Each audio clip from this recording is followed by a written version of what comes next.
സദൃശ്യവാക്യങ്ങൾ അധ്യായം 3. ദൈവമേ, നിന്റെ വേദപ്രമാണത്തിൽ അടങ്ങിയിരിക്കുന്ന അത്ഭുത കാര്യങ്ങളെ കാണുവാൻ എൻ്റെ ഉൾക്കണ്ണുകളെ പ്രകാശിപ്പിക്കണമേ. ആമീൻ. എൻ്റെ മകനെ, എൻ്റെ നിയമം നീ മറക്കരുത്. നിന്റെ ഹൃദയം എൻ്റെ കൽപ്പനകളെ കാത്തുകൊള്ളണം. അവ ജീവകാലവും ദീർഘായുസ്സും സമാധാനവും നിനക്ക് വർദ്ധിപ്പിച്ചു തരും. സമാധാനവും കരുണയും സത്യവും നിന്നെ വിട്ടുപോകരുത്. നിന്റെ കഴുത്തിൽ അവ കെട്ടുക, നിന്റെ ഹൃദയ പലകമേൽ നീ അവ എഴുതുക. അങ്ങനെ ദൈവത്തിൻ്റെയും മനുഷ്യൻ്റെയും ദൃഷ്ടിയിൽ വാത്സല്യവും സൽബുദ്ധിയും പ്രാപിക്കും. നീ പൂർണ്ണ ഹൃദയത്തോടെ ദൈവത്തിൽ വിശ്വസിച്ചാശ്രയിക്കുക. നിന്റെ സ്വന്തം വിജ്ഞാനത്തിൽ അഹങ്കരിക്കരുത്. നിന്റെ എല്ലാ വഴികളിലും നീ അവനെ സ്വീകരിക്കുക. അവൻ നിന്റെ വഴികൾ നേരെയാക്കും. നീ ജ്ഞാനിയാണെന്ന് നിനക്ക് തന്നെ തോന്നരുത്. ദൈവത്തെ ഭയപ്പെട്ടു തിന്മ വിട്ടുമാറുക. അത് നിന്റെ ജഡത്തിനാരോഗ്യവും അസ്ഥികൾക്ക് മേധസ്സുമായിരിക്കും. ദൈവത്തെ നിന്റെ ധനം കൊണ്ടും നിന്റെ എല്ലാ വിളവിൻ്റെയും ആദ്യഫലവും കൊണ്ടും ബഹുമാനിക്കുക. അങ്ങനെ നിന്റെ കളപ്പുരകൾ സമൃദ്ധിയായി നിറയും. നിന്റെ ചാക്കുകൾ പുതുവീഞ്ഞ് കവിഞ്ഞൊഴുകും. എൻ്റെ മകനെ, ദൈവത്തിൻ്റെ ശാസനത്തെ നീ നിസ്സാരമായി വിചാരിക്കരുത്. അവൻ നിന്നെ തിരുത്തുമ്പോൾ നിനക്ക് വിഷം തോന്നരുത്. താൻ വാത്സല്യിക്കുന്ന മകനെ അപ്പൻ ശിക്ഷിക്കുന്നത് പോലെ ദൈവം സ്നേഹിക്കുന്നവനെ താൻ ശാസിച്ചു തിരുത്തുന്നു. വിജ്ഞാനം കണ്ടെത്തുന്ന മനുഷ്യൻ, വിവേകം ലഭിക്കുന്ന മനുഷ്യൻ ഭാഗ്യവാൻ. അതിൻ്റെ സമ്പാദനം വെള്ളി സമ്പാദിക്കുന്നതിലും അതിൻ്റെ ലബ്ധി മേൽത്തരം സ്വർണത്തിലും മെച്ചമത്രേ. അത് രത്നങ്ങളെക്കാൾ വിലയേറിയത്.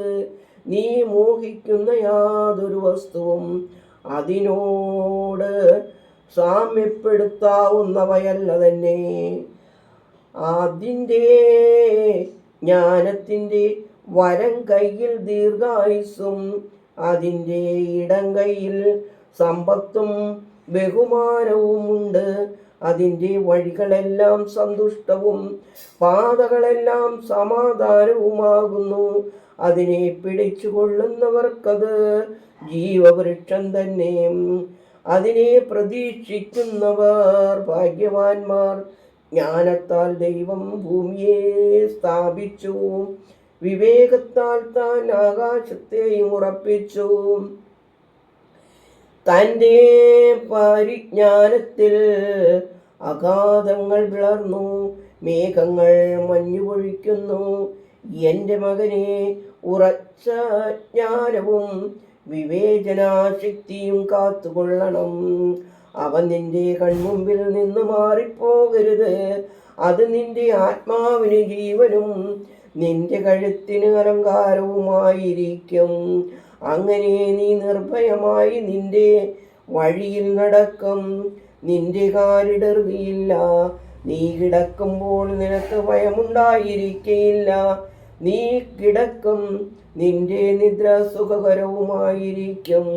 പെട്ടെന്നുണ്ടാകുന്ന ഭയമോർത്ത് നീ ഭീതിപ്പെടേണ്ട. ദുഷ്ടന്മാരിൽ നിന്ന് വരുന്ന സമൂലനാശത്തെ ഓർത്തും നീ ഭയപ്പെടേണ്ട. എന്തെന്നാൽ ദൈവം നിന്റെ പൂർണ്ണാശ്രയമായിരിക്കും. അവൻ നിന്റെ കാൽവലയിൽ പെടാതെ നിന്നെ സൂക്ഷിച്ചുകൊള്ളും. നന്മ ചെയ്യുവാൻ നിനക്ക് കഴിവുള്ളപ്പോൾ അതിന് അർഹരായവർക്കത് ചെയ്യാതിരിക്കരുത്. നിന്റെ കൈവശം ദാനം ചെയ്യാനുള്ളപ്പോൾ നിന്റെ കൂട്ടുകാരനോട് ഇപ്പോൾ പോകൂ, പിന്നെ വരൂ, നാളെ നിനക്ക് തരാമെന്ന് നീ പറയരുത്. നിന്റെ കൂട്ടുകാരൻ സമാധാനത്തോടുകൂടി നിന്റെ അടുത്തു തന്നെ വസിക്കുമ്പോൾ അവനെതിരായി നീ ഗൂഢാലോചന ചെയ്യരുത്.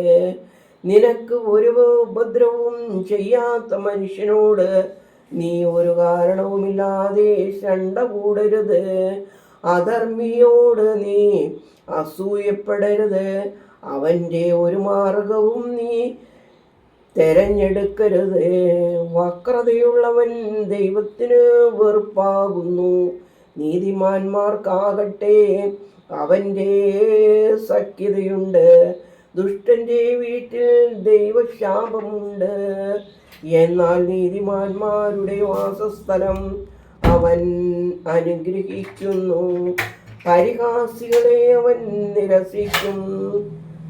വിജ്ഞാന്മാർക്കോ കൃപ ലഭിക്കും.